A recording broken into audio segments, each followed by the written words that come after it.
მორიგი სასამართლოს სტომა ბელამე ხალის მიმართებაში ჩატარდა, სადაც იქნა გადაწყვეტილება მიღებული ჩვენი შუამდგომლობის საფუძველზე, რათა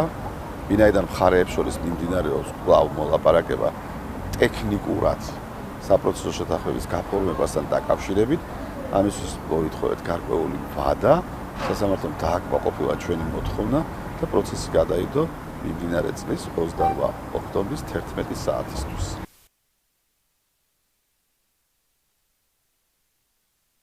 მოლაპარაკება დასასრულისკენ მიმდინარეობს, აქ არის კიდევ ერთხელ ვამბობ, რომ ტექნიკური საკითხი, როდესაც მხარე, ანუ ბრალდებულის ოჯახი აღმოჩნდება მზად შეთავაზებული საპროცესო შეთანხმებისთვის აუცილებელი მოთხოვნები დაკმაყოფილდეს მათი მხრიდან, რათა გაფორმდეს საპროცესო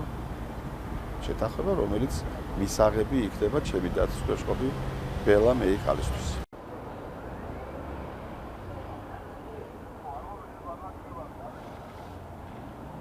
Ეხა შემოუში მალე ნახეთ რა